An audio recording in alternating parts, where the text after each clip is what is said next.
이 방법의 핵심은 매매가가 얼마나가 아니라 전세가가 계속 오를 만한 아파트를 잘 고르는 것입니다. 이 당장 팔아서 매매 차익을 노리기보다는 적절히 갈아타면서 계속 올라가는 전세 상승분으로 노후 생활비를 마련한다는 것이었습니다. 처음 이 영상을 올렸을 때는 3억 7천만 원이 어디냐며 지나쳤습니다. 당시에는 매매가와 전세가 차이가 많이 나서 그 정도 금액은 있어야 집을 살 수 있었습니다.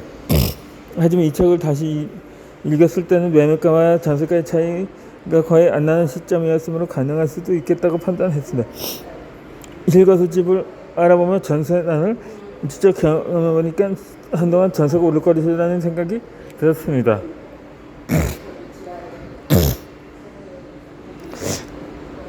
이걸도 안 된 아이를 안고 매일 인터넷을 뒤지는 어느 재테크 카페에서 전세가의 거의 차이가 나지 않은 아파트 이름이 몇 개 적힌 짧은 글들이 올라왔습니다. 그중에 광명의 한 아파트가 눈에 들어왔습니다. 돈이 없어서 남 입장 따라다니며 공부하던 시절 몇 번 둘러봤던 아는 동네의 아는 아파트였습니다.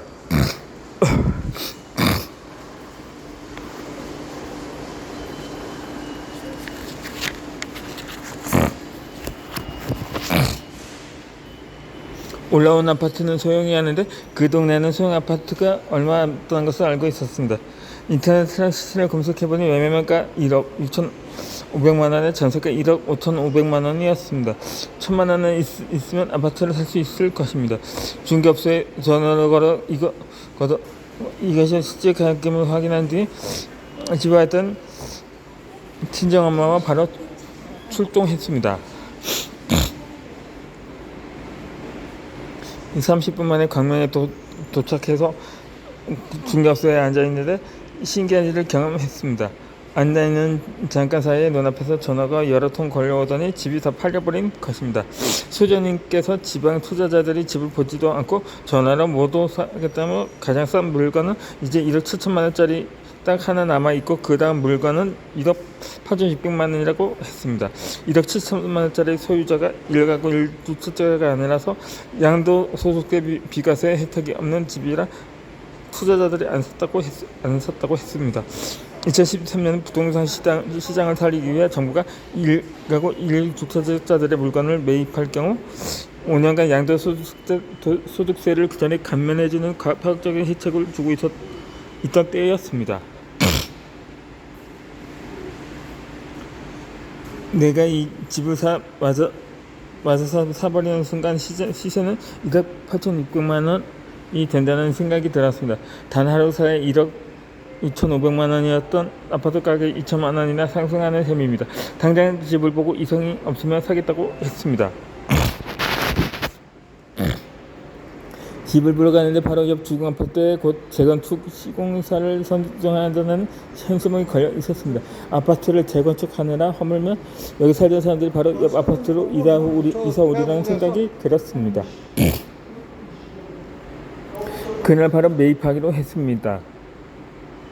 잘 아는 곳에게 빠른 결정이 가능했습니다. 몇 달째 잔금을 치르고 전세를 재계획할 시점이 되자 이 아파트는 매매가 1억 9천만 원에 전세가 1억 7천만 원이 되었습니다. 내가 산 금액과 추선제 전세가가 같아진 것입니다. 매각과 전세가가 같아져 세입자가 불여내야 하던 시기에 500만 원을 깎은 1억 2,500만 원에 재계약을 했고 기타 비용까지 총 800만 원이 들었습니다.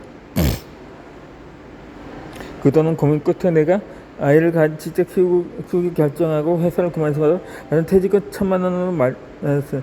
남편에게 내 책임금 못 받는 셈 치고 믿어다 두자고 말했는데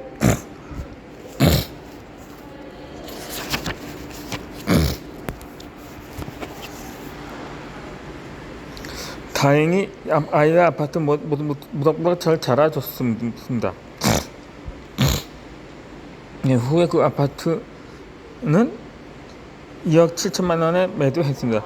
여기에 20평대의 내 집의 시세와 동작점이 조금씩 자라나면서 우리는 다이어리에 적어놓은 목표에 조금씩 다가가고 있었습니다.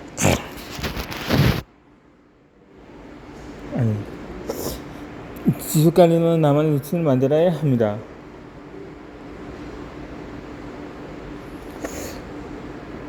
$800만원을 시작한 첫 번째 주제가 주제했던 두 번째, 세 번째 기회도 제공했기 때문입니다. 전 세계 상승분으로 다음 투자가 가능했고 그것의 상승으로 다시 그 다음 물건을 매수할 수 있었습니다. 외벌이가 된 뒤 남편의 월급으로는 생활비를 전세금을 상승분은 부동산 투구를 했습니다. 주식은 코스피가 2,000 이하로 떨어지면 차투리 손으로 매입하고 2,400이 넘어가면 매도하는 방식으로 나만의 소소한 틀을 만들었습니다.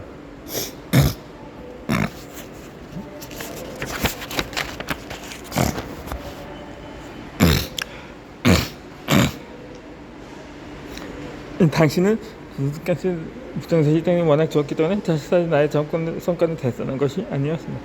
대출을 퇴자 많이 받아 몸집을 부린 친구들이 결과가 좋았지만 그때 다시 돌아가라 한다면 결국 같은 선택을 했을 걸 스스로 잘 알고 있습니다. 대출을 더 많이 받아도 이자를 낼 현금 흐름이 없었습니다.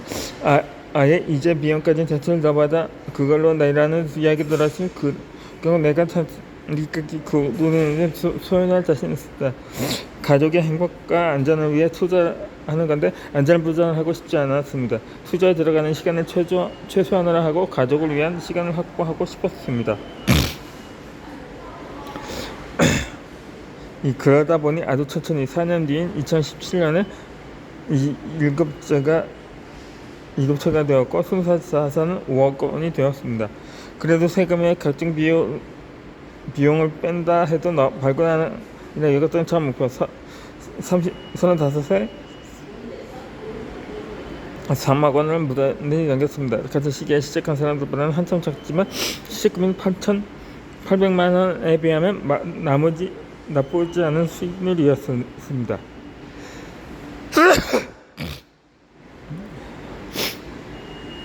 36개월까지 집에서 키우던 아들도 유치원에 들어갔었고 외벌이 시작했을 때 월 300만 원이었고 남편의 월급도 350만 원이 되었습니다. 여전히 차를 놓고 여행은 안 가면 아이가 담배만 뉴스와 책을 읽고 주말엔 강연을 듣거나 부동산을 보러 다녔습니다.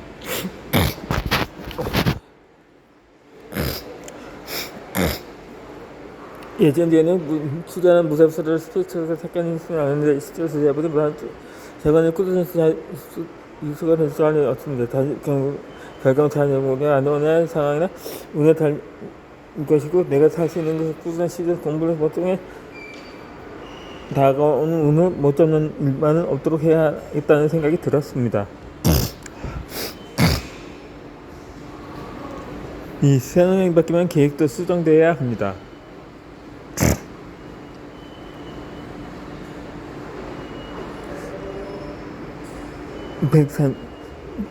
2017년 5월 정권이 바뀌고 6.19 부동산 대책이 발표되었습니다. 당장 큰 파급력은 없었지만 이제부터 규제를 시작하게 되는 정부의 방향성이 엿보였습니다. 문득 처음 부동산 공부를 시작했던 지난 상승장에 대한 기시감이 들었습니다. 부동산 규제가 시작되면서 과거에 어땠더라. 제일 대중들의 반발이 적은 건 지난 규제를 다시 살리는 것이니 곧 과거처럼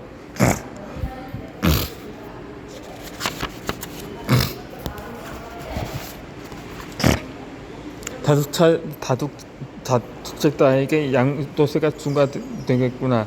그럼 사람들이 보유 주택수를 줄이는 대신 좋은 것 딱 하나랑 뭉치라고 할 테고 그럼 서울 그 중에서도 입지가 좋은 것을 찾을 것 같습니다. 이 과거를 생각해보면 규제를 해도 한동안은 엄청나게 올랐었습니다. 후반부엔 가두수가 붙은 듯이 급상승했고 경기도의 새 아파트보다 인천의 재개발구역 반지하 빌라까지 시기와 상승폭만 다를 뿐 순차적으로 다 올랐던 기억이 납니다. 하지만 시간이 흐른 후 새 아파트도 나이를 먹고 어정쩡한 곳의 개발은 중단되었습니다. 그걸 보며 중요한 건 입지라는 것을 깨달았습니다. 그래 오를지 내릴지 알 수는 없으면 항상 제일 안전한 선택을 하자. 내가 지금 갈 수 있는 가장 좋은 곳에 가서 실거주자가 되어 버텨야겠다. 과거를 돌아보니 더 이상 같은 투자 방식을 반복 안 될 것 같다는 생각이 들었습니다. 2017년 7월에 서울의 아파트 하나를 계약하고 나머지는 팔기 위해 싹 내놓았습니다. 적은 돈으로 집수만 불리다 보니 경기도와 인천의 작은 집이 대다수였기 때문입니다. 가지고 있던 집이 많지 않아 대부분 팔렸고 안 팔린 집들은 2018년에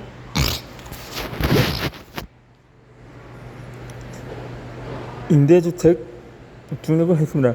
상황이 변했을 과거의 방식을 고수할 수는 없습니다.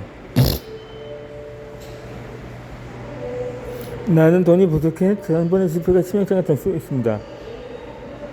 달걀을 한 봉오니에 담지 말라고 했는데 나의 달걀은 노른자와 흰자를 분리해서 머랑을 쳐도 나눠질까 말까 한 금액입니다. 그래서 상황을 꾸준히 살피고 기록하며 피드백하고 종목이든 지역이든 방식이든 행동을 수정해서 재정하고 결과를 또 기록하려고 노력합니다. 그래요. 결과에 상관없이 그 과정이 나에게 값진 경험으로 남았습니다. 이런 기록 덕분에 수도권 부동산이 어려웠을 때 대구 부동산이 불타고 있다는 글들이 왜 자꾸 올라갈까, 진짜일까 한 의심하며 지나쳤던 과거도 돌아볼 수 있었고 경매는 취직 방법 중 하나일 뿐 다양한 공부의 필요성도 느낄 수 있었습니다.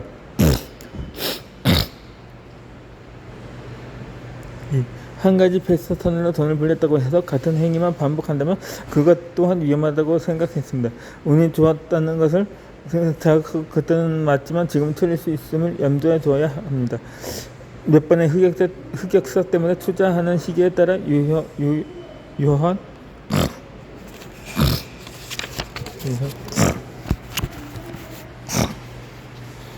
방식이 달라진다는 교훈을 얻었습니다. 2019년 나는 예상보다 6년이나 빨리 목표를 했던 순자산 8억 원을 달성했습니다.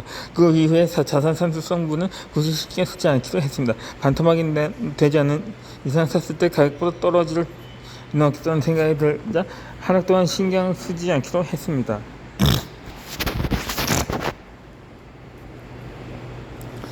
이 실전으로 목표 달성에 자숙한 사람들 두 가지 착각입니다.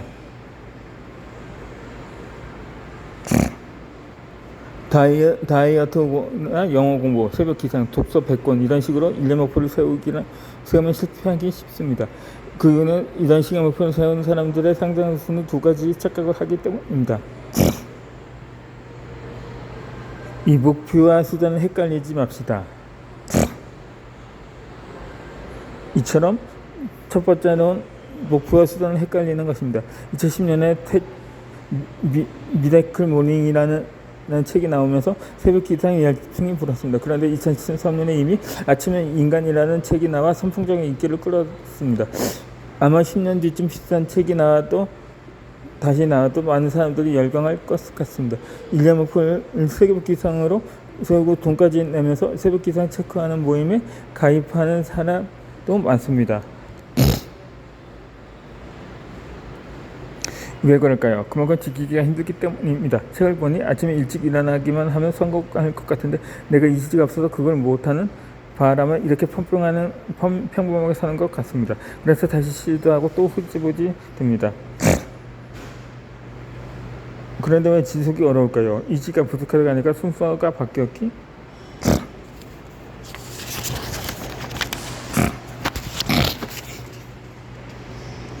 때문입니다.